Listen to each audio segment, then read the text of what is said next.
جو مرتد سے نفرت ہونی چاہیے وہ نفرت دل سے نکل جائے گی، بلکہ تعظیم بجا لائے گا، کیونکہ وہ استاذ ہے۔ تو اس لیے کسی بھی سنی کو یہ جائز نہیں ہے کہ وہ وہابیوں دیوبندیوں کو اپنے بچوں کا استاذ بنائے، یہ ناجائز و حرام ہے۔ تو امام صاحب نے جانتے بوجھتے ہوئے اپنے بچوں کو جب وہابیوں کے حوالے کیا تو انہوں نے حرام کام کیا، اور پھر یہ بھی اس کا بد نتیجہ سامنے آ گیا کہ ان کے بچے آنے کے بعد دوسروں کو وہابیوں کا طریقہ بتانے لگے، یہ مصیبت آ گئی نگاہوں کے سامنے۔ اس لیے وہ فعل حرام کے مرتکب ہوئے، اور حرام کام کرنے والا امامت کے قابل نہیں رہ جاتا ہے جب تک کہ وہ توبہ نہ کرے۔ وہ جو حرام کا مرتکب ہوتا ہے شریعت میں اسے فاسق کہا جاتا ہے، اور فاسق کے بارے میں غنیت المستملی شرح منیت المسلی میں لکھا ہوا ہے، لو قدموا فاسقا یأثمون، اگر لوگوں نے فاسق کو امام بنایا تو جتنے لوگوں نے بنایا سب گنہگار ہوں گے۔ اور تبیین الحقائق کتاب الامامت میں یہ مسئلہ لکھا ہوا ہے کہ کرہا امامت الفاسق، فاسق کی امامت مکروہ ہے، اور وہ بھی مکروہ تنزیہی نہیں بلکہ مکروہ تحریمی ہے۔ تو فاسق معلن کی امامت مکروہ تحریمی ہے، اور جو نماز مکروہ تحریمی کے ساتھ ادا کی جائے گی اس کے بارے میں در مختار میں لکھا ہوا ہے، کل صلاۃ ادیت مع کراہت التحریم تجب اعادتها، جو نماز کراہت تحریمی کے ساتھ پڑھی جائے اس کا دہرانا واجب ہے، لہذا ایسے شخص کو امام بنانا ناجائز ہے، اور جانتے بوجھتے ہوئے اس کے پیچھے پڑھی گئی نماز کا دہرانا واجب ہے۔ اللہ تعالیٰ سبحان اللہ سبحان اللہ۔ حضور حدیث پاک من ترک الصلاۃ متعمدا فقد کفر کا مفہوم واضح فرمائے، نیز یہ بھی واضح کر دیں کہ اس حدیث سے زید کا استدلال کہ ایک وقت کی نماز جان بوجھ کر چھوڑنے والا کافر ہے، یہ استدلال درست ہے کہ نہیں؟ اگر نہیں تو زید کا حکم از روئے شرع بیان فرمائیں۔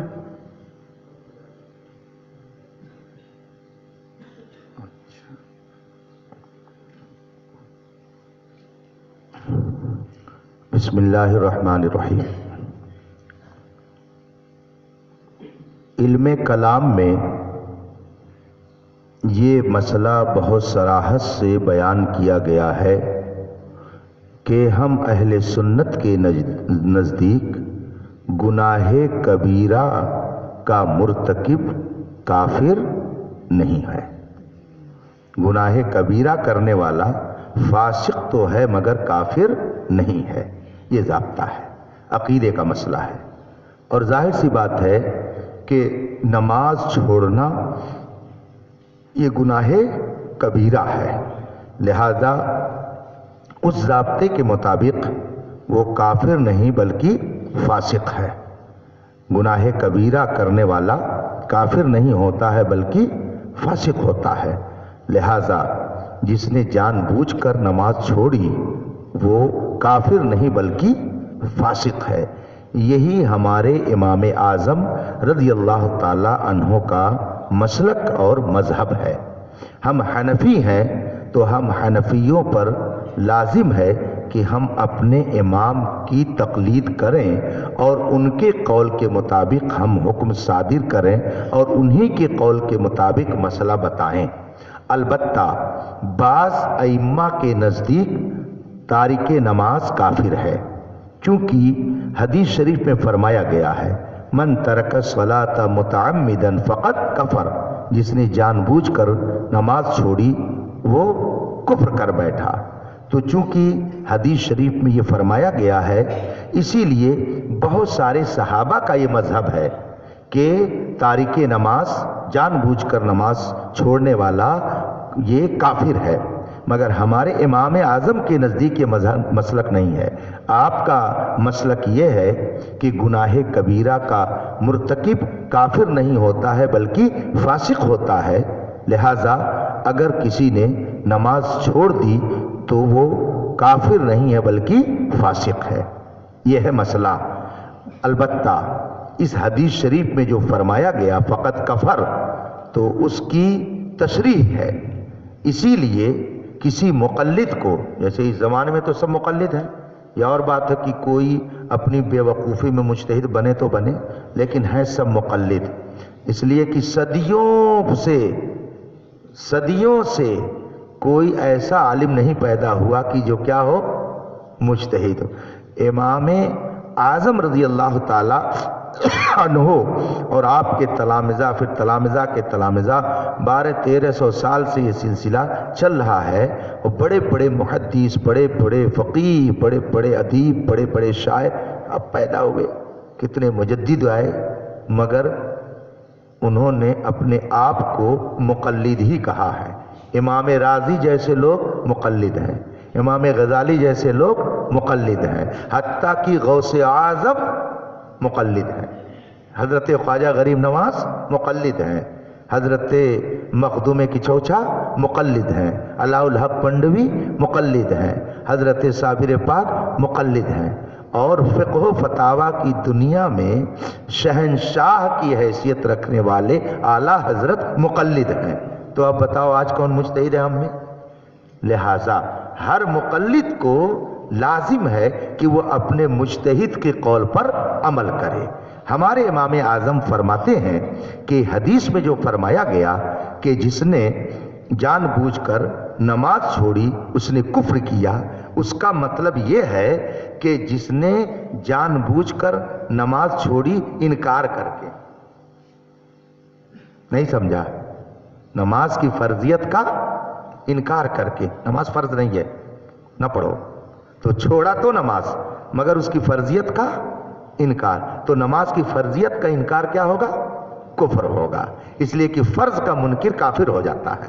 تو اگر کسی شخص نے نماز کو چھوڑا اس طور پر کہ اس کی فرضیت کا انکار کر دیا تو کافر ہوگا، ورنہ کافر نہیں ہوگا۔ تو حدیث شریف میں جو فرمایا گیا من ترک الصلاۃ متعمدا فقد کفر، امام اعظم فرماتے ہیں اس کا مطلب یہ ہے کہ اگر نماز کی فرضیت کا انکار کرتے ہوئے نماز کو چھوڑے گا تو کیا ہو جائے گا؟ کافر ہو جائے گا، اور یہ بات بالکل صحیح ہے۔ اور دوسرا مطلب یہ بیان کیا گیا ہے کہ کفر کا ایک معنی تو وہ ہوتا ہے جو ایمان کے مقابل میں آتا ہے، اور کفر کا معنی ایک ہوتا ہے ناشکری، جیسے قرآن میں فرمایا گیا نا لئن شکرتم لازیدنکم، اور آگے کیا ہے ولئن کفرتم ان عذابی لشدید، اگر تم شکر ادا کرو گے تو میں بڑھاؤں گا، اور اگر ناشکری کرو گے تو سمجھ لو میرا عذاب بہت سخت ہے۔ تو لئن کفرتم، اور اس کا معنی کیا لیا جاتا ہے؟ ناشکری۔ تو اس کا مطلب کیا ہوا کہ کفران نعمت، یہ مطلب ہے فقط کفر کا، یعنی جس نے جان بوجھ کر نماز ترک کی اس نے ناشکری کی کہ اللہ تو اس کو نعمتیں دے رہا ہے، رات میں چین سے اسے نیند لا رہا ہے اور صبح کو اٹھ کر کے وہ نماز چھوڑ رہا ہے، تو اللہ نے جو نعمت دی تھی اس نعمت کا بجائے شکریہ ادا کرنے کے اس نے کیا کیا؟ ناشکری کی۔ تو فقط کفر کا مطلب کیا ہوا کہ جس نے جان بوجھ کر نماز چھوڑی اس نے ناشکری کی، یہ معنی ہمارے امام اعظم نے بیان فرمایا ہے، لہٰذا اسی پر عمل کرنا چاہیے۔ جو حنفی ہو کر اس کے خلاف کہتا ہے یا غلط طریقے سے استدلال کر کے لوگوں میں مسئلہ بتاتا ہے اسے توبہ کرنا چاہیے، واللہ تعالیٰ۔ سبحان اللہ سبحان اللہ۔ حضور آج کا آخری سوال یہ ہے کہ اگر کوئی کافر کلمہ طیبہ پڑھ لیتا ہے اور اسلام کو قبول کرتا ہے تو وہ اپنے آپ کو کس برادری میں شمار کرائے؟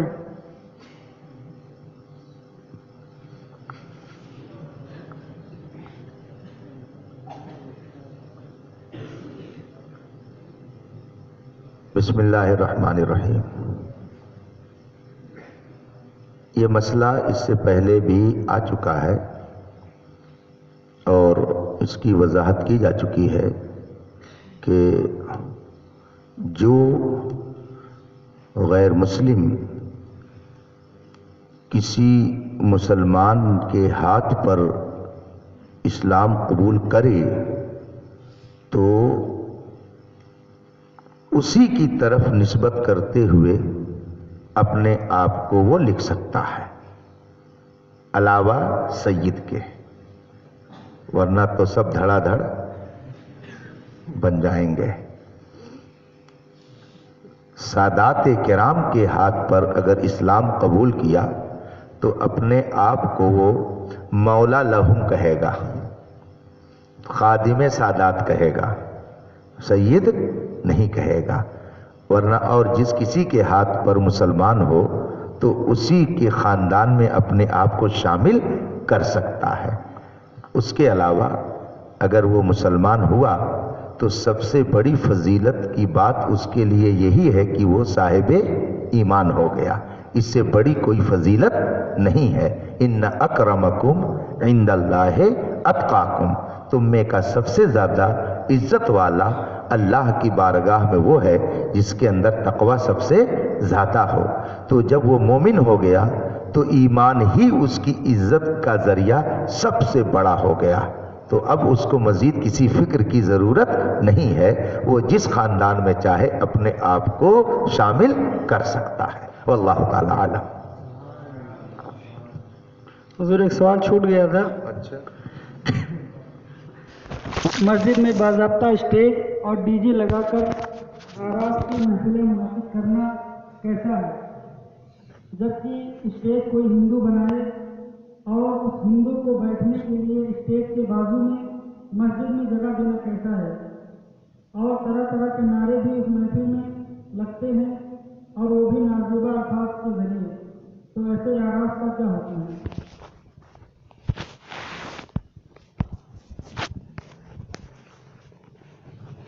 بسم اللہ الرحمن الرحیم. مسجد میں ڈی جے لگانا، نازیبا کلمات ادا کرنا اور غیر مسلم کو اسٹیج بنوا کر اسے مسجد میں بٹھانا، یہ سب شرعاً جائز نہیں ہے، یہ سب غلط ہے. اور جو لوگ ایسا کرتے ہیں وہ گنہگار ہوتے ہیں. رہی بات عرس کی، عرس میں جو ناجائز چیزیں ہوتی ہیں وہ ناجائز ہیں، فی نفسی عرس کرنا جائز ہے. واللہ سبحان اللہ. یہ تھے آپ کے سوال جن کے جوابات حضور والے نے بہت ہی تسلی بخش عطا فرمائے ہیں. آخر میں ہم تمام طلباء کی طرف سے حضور والے کا دل سے شکریہ ادا کرتے ہیں اور اللہ رب العزت کی بارگاہ میں دعا کرتے ہیں کہ اللہ تبارک تعالیٰ حضور کا سایہ صحت و سلامتی کے ساتھ ہمارے سروں پر تا دیر تک دائم فرمائے اور حضور والا کو حاسدوں کے حسد، ظالموں کے ظلم سے محفوظ معمور فرمائے. اور آپ